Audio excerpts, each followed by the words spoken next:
Hello armies, welcome to our channel. இது நம்ம சேனலில் ஃபர்ஸ்ட் டைம் போடுற ஒன் ஷாட். இது ஒன் ஷாட்னு சொல்ல முடியாது, நான் இது 2 எபிசோடாக போடலான்னு பிளான் பண்ணியிருக்கேன். ஐ ஹோப் இது உங்களுக்கு பிடிக்கும்னு நம்புகிறேன். Background noise please please please கொஞ்சம் அட்ஜஸ்ட் பண்ணிக்கோங்க. என்னால் பேக்ரவுண்ட் நாய்ஸ் எல்லாம் பண்ணவே முடியாது. ஸோ அட்ஜஸ்ட் பண்ணிக்கோங்க. கண்டிப்பாக இந்த ஸ்டோரி உங்களுக்கு பிடிக்கும். அண்ட் இந்த ஸ்டோரியோட டைட்டில் பார்த்தீங்கன்னா பர்த்டே சர்ப்ரைஸ். இது யாராக இருக்குதுன்னு பார்த்தீங்கன்னா ஜங்குக்கும் உங்களுக்கும். ஃபர்ஸ்ட் கேரக்டர் பார்த்துடலாம். கேரக்டர் பார்த்திங்கன்னா ஜங்குக் ரொம்ப லவ்லியான கேரக்டர், கேரிங்கான கேரக்டர். உங்கள் மேலே ரொம்ப லவ் கொடுக்கக்கூடிய ஒரு அழகான ஒரு கேரக்டர் தான் ஜங்குக். அண்ட் நீங்கள் பார்த்தீங்கன்னா அதே மாதிரியே சேம், ரொம்ப லவ்லி, கேரிங் அண்ட் பொசசிவ் கூட. ஓகே, ஸ்டோரிக்குள்ளே போயிடலாமா? ஒரு அழகான ஈவினிங் டைம், நீங்கள் தனியாக ஷாப்பிங் போயிட்டுருக்கீங்க. ஷாப்பிங் போயிட்டு முடிச்சுட்டு உங்கள் பேக்கெல்லாம் எடுத்துக்கிட்டு நீங்கள் காருக்குள்ளே வர்றதுக்காக பார்க்கிங் வந்துட்டுருக்கீங்க. பார்க்கிங் வந்துட்டுருக்கும்போது பார்த்தீங்கன்னா உங்கள் பேகு திங்ஸ் எல்லாம் எடுத்து காருக்குள்ளே உள்ளே வச்சிட்ருக்கும்போது டக்குனு சடனாக திரும்பி பார்க்கும்போது ஒரு ஆப்போசிட் கெஃபிட்டீரியாவில் ஜங்குக் இருக்கான். ஜங்குக் பக்கத்துலேயே ஒரு பொண்ணு உட்காந்து கூட நின்று பேசிகிட்ருக்கும்போது நீங்கள் பார்த்துட்டு ஆஃபீஸ் போகிறேன்னு சொன்னவன் இங்கே என்ன பண்ணிகிட்ருக்கான் அப்படின்னு யோசிச்சு பார்த்துட்டு உடனே அவனுக்கு ஃபோன் எடுத்து கால் பண்ணுறீங்க ஜங்குக்கு. பட் ஜங்குக் பிக் பண்ணல. அந்த பொண்ணுக்கிட்ட சிரித்து பேசிகிட்டு இருக்காப்புல. உங்களுக்குன்னா கோவம், ஃபோன் பிக் பண்ணல அப்படின்னு சொல்லிட்டு கோவம். சரி, உடனே நேரில் போய் பேசி அந்த இடத்த ஒரு மாதிரி ரஷ் பண்ண வேண்டாம் அப்படின்ட்டு நீங்கள் விட்டுட்டீங்க. நேராக வீட்டுக்கு வந்துடுறீங்க. கார் வேகமாக ஓட்டிகிட்டு நேராக வீட்டுக்கு வந்துட்டு டோரெல்லாம் ஓப்பன் பண்ணிட்டு உங்கள் திங்ஸ் எல்லாம் வேகமாக எடுத்து வச்சுட்டு மறுபடியும் ஜங்குக்கு கால் பண்ணுறீங்க. பட் அவர் ஃபோன் எடுக்கலையா? நீங்கள் வரட்டும், ஜங்குக் எப்போ வருவானோ அப்போ வரட்டும், அப்போ கேட்டுக்கலாம் அப்படின்ட்டு நீங்கள் விட்டுட்டீங்க. ஆனால் கோவம் இருக்குது, கோபத்தோடு தான் உட்காந்துருக்கீங்க. ஆஃபீஸ் போகிறேன்னு சொன்னவன் அங்கே என்ன பண்ணிகிட்ருக்கான் அப்படின்ற கோவம் உங்களுக்குள்ள இருக்குது. வரட்டும் அப்படின்னு நீங்கள் வெயிட் பண்ணிகிட்ருக்கீங்க. ஓகே, அவனுக்காக டின்னரெல்லாம் செஞ்சு வச்சுட்டு வெயிட் பண்ணிகிட்ருக்கீங்க. டைம் 6:30 ஆச்சு, 7 ஆச்சு, 7:30 ஆச்சு. 7:45க்கு ஜங்குக் வராங்க. காலிங் பெல் அடித்தோடனே நீங்கள் போய் டோர் ஓப்பன் பண்ணுறீங்க. அவர் அழகாக ஹக் பண்ணிவிட்டு நின்றுட்டுருக்காரு. என்னாச்சு, ஷாப்பிங் போகிறேன்னு சொன்னியே, போயிட்டு வந்துட்டியா அப்படின்னு. போயிட்டு வந்தேன் அப்படின்னு நீங்கள் சொல்கிறீங்க. ஓகே, என்னென்ன வாங்கிட்டு வந்த, எனக்கு எதாவது வாங்கிட்டு வந்தியா அப்படின்னு கேட்டேன். உனக்காக நான் நிறைய வாங்கிட்டு வந்தேன், பார்க்குறியா அப்படிங்க. எஸ், காட்டு பார்க்கலாம் அப்படின்னு சொல்கிறாரு அவர்.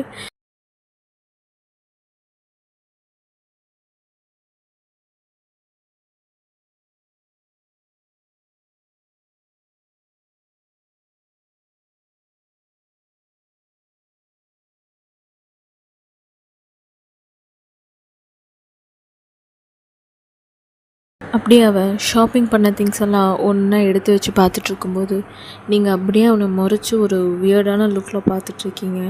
அவன் டக்குன்னு திரும்பி பார்த்துட்டு, என்னாச்சு, ஏன் அப்படி பார்க்குற அப்படின்னு கேட்குறான்.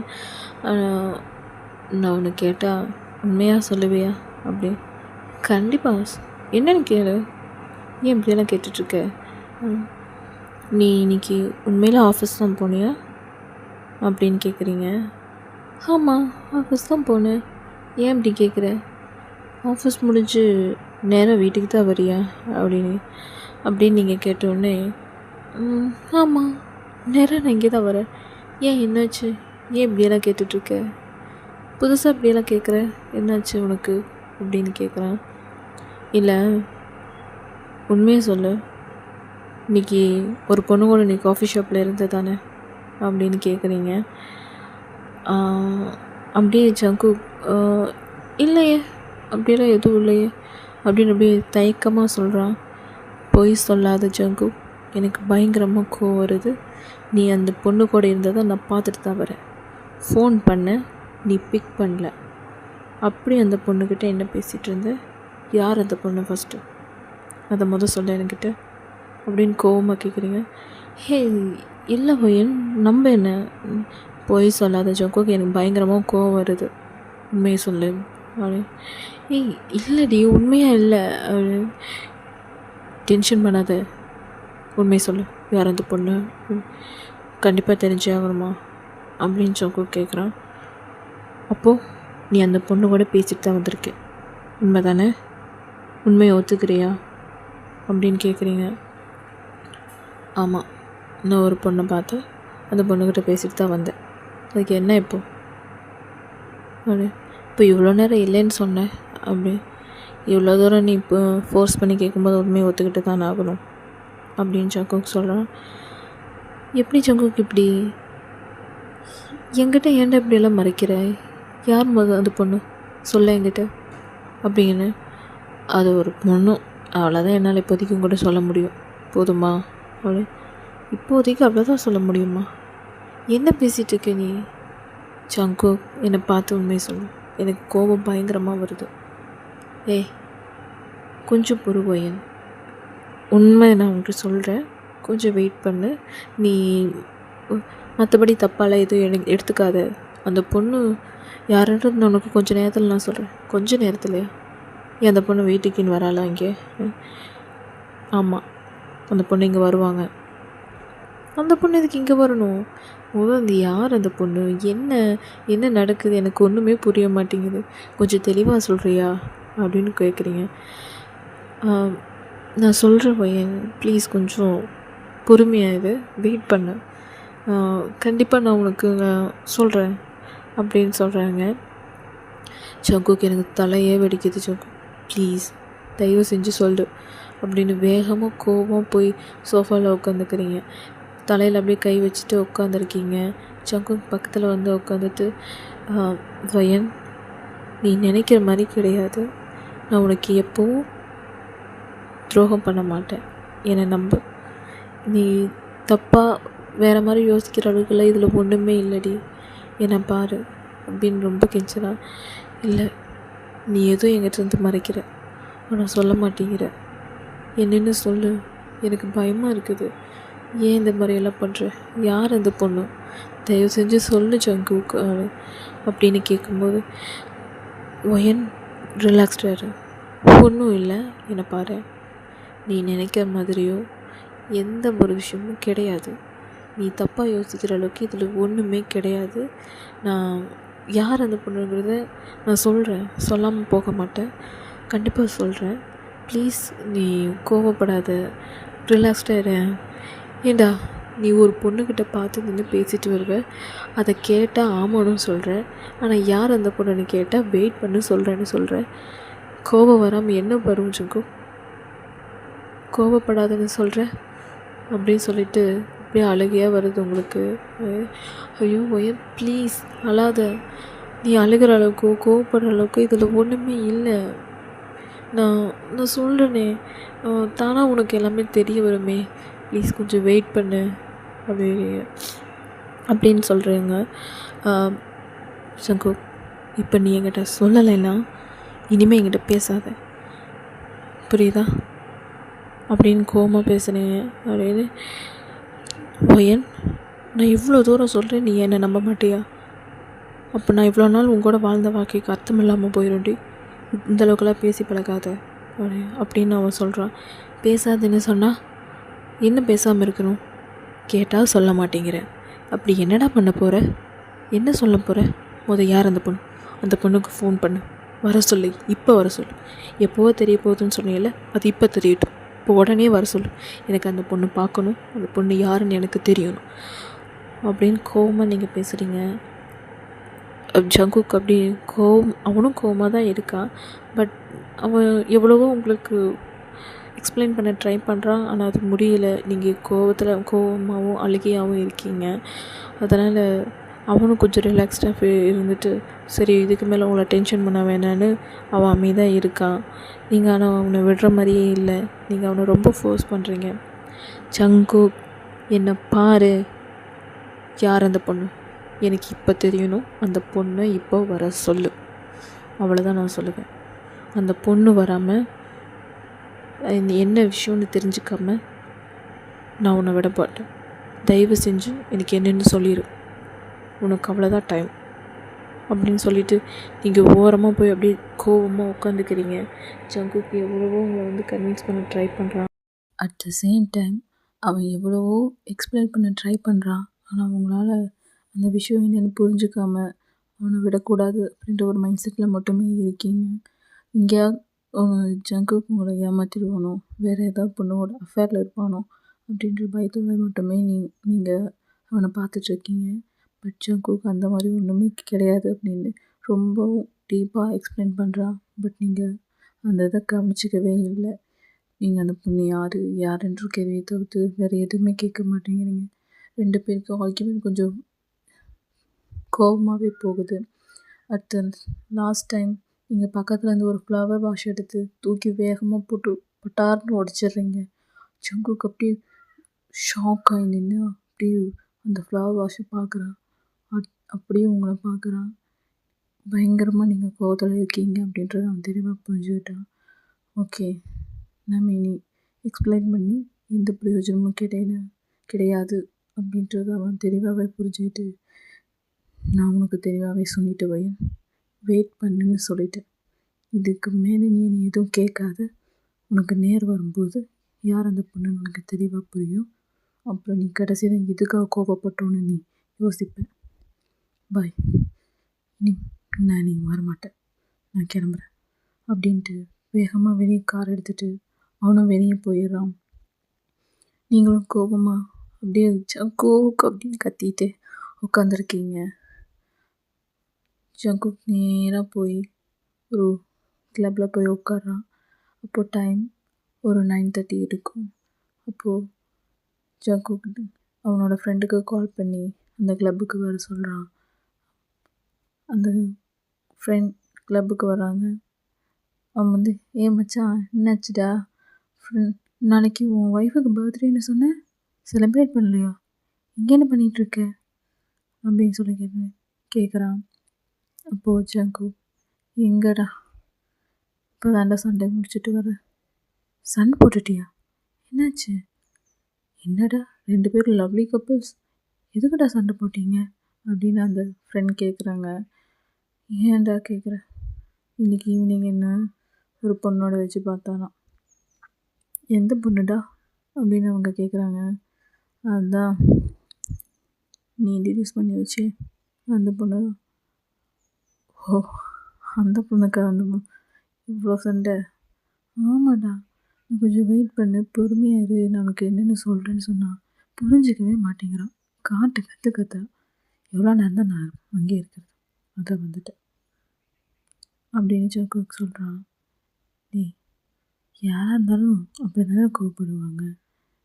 திடீர்னு ஒரு பொண்ணோட பார்த்தா அப்படி தான் யோசிப்பாங்க. இப்போ நீ கிளம்பி உடனே வீட்டுக்கு போ.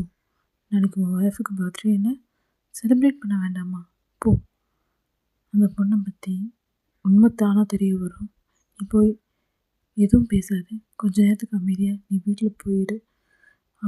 ஒய்யன் வேறு கோவமாக இருக்குன்னு சொல்லிட்டு வந்த, என்ன பண்ணிகிட்ருக்கான்னு தெரியல, நீ போய் பாரு ஒய்யனை அப்படின்னு சொல்லி உங்கள் ஃப்ரெண்டை அனுப்பிச்சி வைக்கிறாங்க.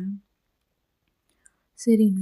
ஜேகே கொஞ்ச நேரம் ரிலாக்ஸ்டாக இருந்துட்டு மறுபடியும் வீட்டுக்கு வரான்.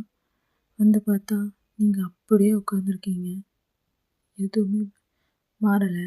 அந்த உடஞ்சி போன ஃப்ளவர் வாஷ் எல்லாமே அப்படியே இருக்குது. ப்ளஸ் நீங்களும் அதே கோபத்தோடவே உட்காந்துருக்கீங்க. அப்போது ஜேகே நேராக வந்து உங்கள்கிட்ட நின்று பார்க்குறான். நீங்கள் பயங்கர கோபமாக இருக்கீங்கன்ற தெரிஞ்சுட்டு அந்த ஃப்ளவர் வாஷ் உடஞ்சி போனதை அவனே க்ளீன் பண்ண ஆரம்பிக்கிறான். அதில் இருக்கிற அந்த உடஞ்சி போனது எல்லாத்தையும் எடுத்து போட்டுட்டு அந்த இடத்த சுத்தம் பண்ணுறான். சுத்தம் பண்ணி வச்சுட்டு நேராக அவனும் மேலே ரூமுக்கு போயிடறான். நீங்களும் அவன் பண்ணுறது எல்லாமே கோபமாகவே இப்படி பார்த்துட்டு இருக்கீங்க. பார்த்துட்டு ரூமுக்கு போன ஜேகேவை பார்த்துட்டு, போ, அந்த பொண்ணு யாருன்னு தெரிஞ்சுக்காம நான் இனிமேல் உங்கள்கிட்ட பேச போகிறதே கிடையாது ஜேகே அப்படின்னு பயங்கர கோபமாக உட்காந்துருக்கீங்க. அப்போது ஜேகே ரூமில் போய் உட்காந்துருக்காங்க. அப்போது ஜேகேவோட ஃப்ரெண்ட் கால் பண்ணுறாங்க. டேய், என்ன ஆள் ஓகேவா அப்படின்னு கேட்குறாங்க. எங்கடா ஓகே, மறுபடியும் இன்னும் அதே கோவத்தோடு தான் இருக்கா. அவ பார்த்தாவே பயமாக இருக்குது. நான் எப்படி எக்ஸ்பிளைன் பண்ண போகிறேன்னு தெரியலடா அப்படின்னு சொல்கிறாங்க ஜேகே. நீ எக்ஸ்பிளைன் பண்ணணுன்னு அவசியமே இல்லைடா. அந்த பொண்ணு வந்துட்டாவே எல்லாமே தெரிஞ்சிடும். அப்போ ஒய்யனாவே புரிஞ்சுக்குவா. நீ எக்ஸ்பிளைன் பண்ணணுன்னு அவசியமே கிடையாது. அப்போ நீங்கள் போட்ட சண்டையெல்லாம் ஒன்றுமே இல்லைன்னு ஆயிருப்பாரு அப்படின்னு ஜேகேவோட ஃப்ரெண்ட் சொல்கிறாங்க. எல்லாம் சரியானா சரிடா, என்ன பண்ணுறது அப்படின்ட்டு ஜேகே ஃபோன் கால் கட் பண்ணுறாங்க. அப்போது டைம் ஒரு 11:30 இருக்கும். அப்படி ரெண்டு பேருமே ஜேகே பெட்ரூம்லேயும் ஒய்யானா நீங்களும் கீழே ஷோஃபாவில் உட்காந்துருக்கீங்க. ரெண்டு பேருமே எந்த ஒரு வார்த்தையும் பேசிக்கவே இல்லை. ஒரு 1/2 மணி நேரம் அப்படியே வீடு ரொம்ப அமைதியாக நிசப்தமாக இருக்குது. அப்போது ஒரு ஆல்மோஸ்ட் 12 o'clock இருக்கும். திடீர்னு சடனாக லைட்டெல்லாம் ஆஃப் ஆகுது. ஆஃப் ஆனோடனே டக்குன்னு நீங்கள் எழுந்திரிச்சு, என்னாச்சு, திடீர்னு கரண்ட் போயிடுச்சு, என்ன அப்படின்னு பார்த்துட்ருக்கீங்க. திடீர்னு உங்கள் வீட்டுக்கு காலிங் பெல் அடிக்கிற சத்தம் கேட்குது. நீங்கள் ஃபோனை எடுத்து டார்ச் ஆன் பண்ணிவிட்டு போய் அப்படி ஏதோ டோர் ஓப்பன் பண்ணி பார்க்குறீங்க. பார்த்தா டக்குன்னு சடனாக ஒரு பொண்ணு, எஸ், இந்த ஷாப்பிங் மாலில் ஜேகேயோட பார்த்து அந்த பொண்ணு தான் வந்திருக்காங்க. நீங்கள் தானே மேம் ஒயன் அப்படின்னு கேட்குறாங்க. ஆமாம், நான் தான் ஒயன். நீ அந்த பொண்ணு அப்படின்னு சொல்லக்குள்ள டக்குன்னு சடனாக அந்த பொண்ணு தன்னோட பின்னாடி ஒழிச்சு வச்சுருந்த பொக்கே எடுத்து டக்குன்னு நீட்டி ஹாப்பி பர்த்டே ஒயன் மேம் அப்படின்னு சொல்லிட்டு கத்துறா. சடனாக லைட்டெல்லாம் ஆன் ஆகுது. அந்த பொண்ணுக்கு பின்னாடி பேக்ரவுண்டில் ஒரு 4 பசங்க ப்ளஸ் 2 பொண்ணுங்க அழகாக உங்களுக்கு பர்த்டே விஷ் பண்ணுறதுக்காக கையில் balloons and cake and celebrating மூடில் ஒரு 4 பேர் வந்து அப்படியே உங்களை அப்படியே உள்ளே கூட்டிகிட்டு வராங்க. கூட்டிகிட்டு வந்துட்டு அழகாக சாங் பாடி உங்களுக்கு பர்த்டே விஷ் பண்ணுறாங்க. உங்களுக்கு நான் ஷாக். இந்த பொண்ணு எப்படி இங்கே வந்தா, என்ன நடக்குது என்னன்னே உங்களுக்கு புரியல. ஆனால் உங்களுக்கு பர்த்டே செலிப்ரேஷன் மட்டும் நடக்கிறது மட்டும் தெளிவாக புரிஞ்சுக்கிறீங்க. அப்போ தான் கொஞ்சம் கொஞ்சமாக உங்களுக்கு ரியலைஸ் ஆகுது. ஓகே, இதுக்காக தான் ஜேகே அந்த பொண்ணை பார்க்க போயிருக்கான் அப்படின்றது புரிஞ்சுக்கிறீங்க. ஆனால் இது எல்லாத்தையுமே ஜேகே மேலேருந்து கீழே இறங்கி வர ஸ்டெப்பில் நின்று பார்த்துட்டு தான் இருக்கான். செலிப்ரேஷன் எல்லாம் பண்ணி முடிச்சுட்டு அந்த பொண்ணு கடைசியாக அவங்களுக்கு பொக்கே நீட்டி ஹாப்பி பர்த்டே ஒயன் மேம் அப்படின்னு விஷ் பண்ணிட்டு போகிறாங்க. ஜேகே மேலே நிற்கிறத பார்த்துட்டு தேங்க்யூ சார், தேங்க்ஸ், எங்களுடைய அரேஞ்ச்மெண்ட்டுக்கெல்லாம் நீங்கள் ஹெல்ப் பண்ணதுக்கு ரொம்ப தேங்க்ஸ் அப்படின்னு சொல்லிட்டு, எங்களை புக் பண்ணதுக்கு தேங்க்ஸ் சார் அப்படின்னு சொல்லிட்டு, மீதி அமௌண்ட் எங்களுக்கு அக்கௌண்ட்டில் போட்டு விட்ருங்க சார் அப்படின்னு சொல்லிட்டு மறுபடியும் உங்களுக்கு ஹாப்பி பர்த்டே சொல்லிவிட்டு அவங்க கிளம்புறாங்க. அண்ட் இது எல்லாமே ஜேகே அந்த ஸ்டெப்பில் நின்று பார்த்துட்டு தான் இருக்கார். அண்ட் நீங்கள் அப்படியே சடனாக திரும்பி ஜேகேவை பார்க்குறீங்க ஒரு கன்ஃபியூசிங் மைண்டோட. இதெல்லாம் நீ தான் பண்ணியா அப்படின்ற மாதிரி அப்படியே ஜேகே உங்களை அப்படியே எதுவுமே பேசாமல் சைலண்ட்டாக பார்த்துட்ருக்காரு. பார்த்துட்டு அப்படியே திரும்பி ரூமுக்கு போயிடுறாரு. நீங்கள் ஜேகே இல்லை அப்படின்னு கூப்பிட்றீங்க. ஆனால் அவர் அது காதிலே போட்டுக்கல. நேராக ரூமில் போய் டோரை லாக் பண்ணிக்கிறாரு. அப்போ நீங்கள் ரியலைஸ் பண்ணுறீங்க, ஓகே, நம்ம தப்பாக புரிஞ்சுக்கிட்டோம். ஜேகே இதுக்காக தான் அந்த பொண்ணை மீட் பண்ணியிருக்காருன்றது தெளிவாக புரிஞ்சுக்கிறீங்க. இப்போது ஜேகேவை நீங்கள் எப்படி கன்வின்ஸ் பண்ண போகிறீங்க அப்படின்ற ஒரு மைண்ட் செட்டில் அப்படியே உட்காந்து யோசிச்சுட்ருக்கீங்க. தப்பு பண்ணிட்டியே ஒயன், ஜேகே பார்த்து இப்படியெல்லாம் பேசிட்டியே, அவன் எப்படி போவான், லூசாடி நீ, ஏன் இப்படியெல்லாம் யோசிச்ச அப்படின்னு பயங்கர அப்செட்டாகவும் கன்ஃபியூசிங்காகவும் யோசிச்சுட்ருக்கீங்க. தலை கீழே குனிஞ்சு அப்படியே தலையில் கை வச்சு எப்படி என்ன பண்ண போகிறோம் அப்படின்னு யோசிச்சுட்டு இருக்கும்போது சடனாக ஜேகே வந்து நிற்கிறான். அவங்க வாங்கிட்டு வந்த கேக் முன்னாடி தான் இருக்கும். அந்த கேக்கு கேண்டில் வச்சு அவனே அந்த கேண்டிலை பற்ற வைக்கிறான்.